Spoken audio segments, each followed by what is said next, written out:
بسم اللہ الرحمن الرحیم۔ ناظرین، آج کی چوتھی قسط ہے اور وی لاگ نمبر ہے 67 اور پیج ہے 76، قصص الانبیاء۔ ناظرین، قصہ وہی چل رہا ہے، یعنی ہیڈنگ ہے بیان حضرت ابراہیم علیہ السلام کا شہر فلسطین میں سکونت اختیار کرنے کا۔ ناظرین، اس کتاب کا نام ہے قصص الانبیاء۔ رائٹر اس کتاب کے مولانا عبد المنان صاحب، تصنیف ان کی ہے، اور اس کتاب کے اندر حضور اکرم صلی اللہ علیہ وسلم سے لے کر حضرت آدم علیہ السلام کے قصے قرآن و سنت کی روشنی میں، قرآن و حدیث کی روشنی میں رکھے گئے ہیں، جو ہم آپ کے سامنے ایک ایک کر کے پیش کریں گے۔ یہ وی لاگ نمبر ہے 67 اور یہ آج کی چوتھی قسط ہے۔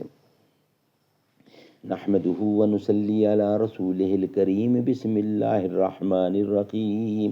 اب کوئے صنم 4 قدم ہی کا سفر ہے، کچھ اور مسافت کو ٹھہر کیوں نہیں جاتے؟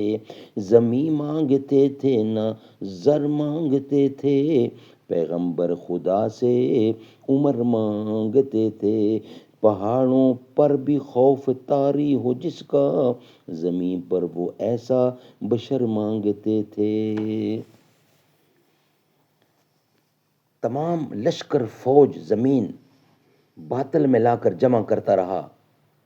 حضرت ابراہیم علیہ السلام نے کہا کہ اے پلید، خدا سے شرم کرو، وہ تمام مخلوقات کا خالق و رازق ہے، اس سے ذرا تو ڈر اور اپنا خالق جان کہ اس نے تجھے دنیا میں سلطنت دی اور آخرت میں بھی دینے والا ہے۔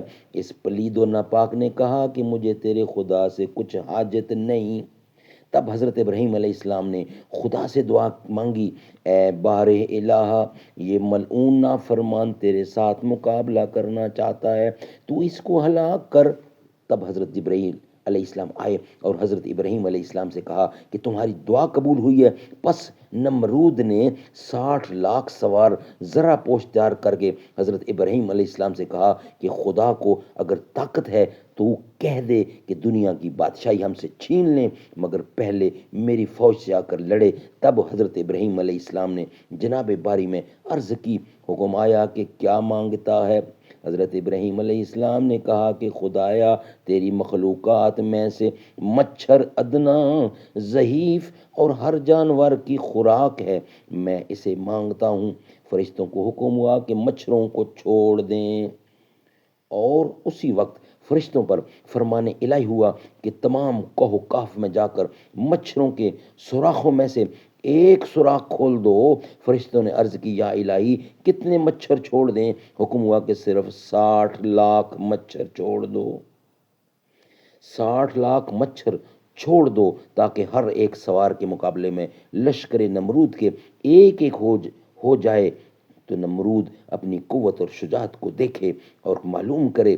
فرشتوں نے حکم الہی سے جا کر ایک سوراخ اس میں سے کھول دیا، تب مچھر ابر کی مانند زمین بابل میں جہاں نمرود کی لشکر گاہ تھی جا پہنچے۔ جناب باری تعالیٰ کا حکم ہوا، اے مچھرو، تمہاری خوراک نمرود کے لشکر میں ہے، تم سب ان کو کھاؤ۔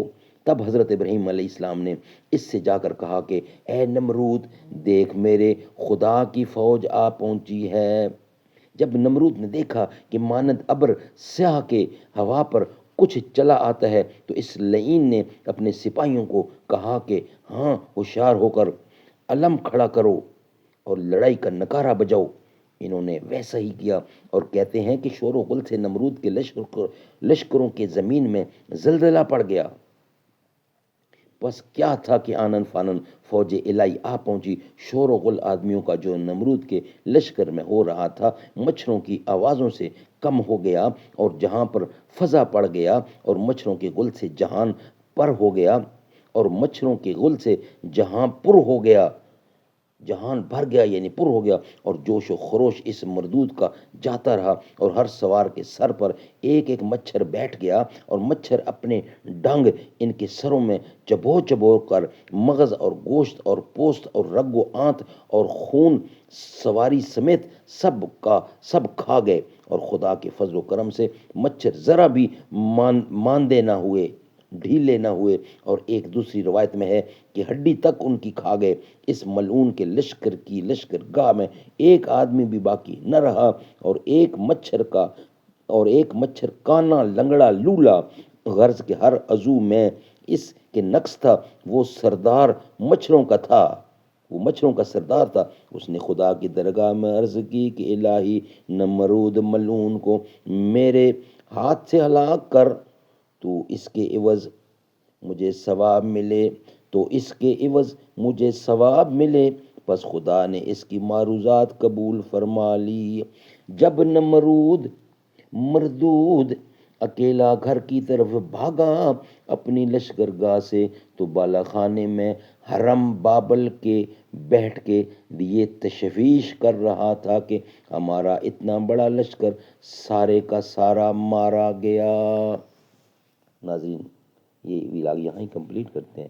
نیکسٹ ویلاگ انشاءاللہ 68 ہوگا، نیکسٹ ویلاگ جس کی 5ویں قسط ہوگی وہ آپ کے سامنے رکھیں گے، مگر اس کے بعد یہ ویلاگ 67 نمبر کمپلیٹ ہوا۔ یہ کہتی تھی گھر گھر میں جا کر حلیمہ، میرے گھر میں خیر الورا آ گئے ہیں، بڑے اوج پر ہے میرا اب مقدر، میرے گھر حبیب خدا آ گئے ہیں۔ اٹھی چار سو رحمتوں کی گھٹائیں، معطر معطر ہیں ساری فضائیں، خوشی میں یہ جبریل نغمے سنائے، وہ شافع روزے جزا آ گئے ہیں۔ خوشی میں یہ جبریل نغمے سنائے، وہ شافع روزے جزا آ گئے ہیں۔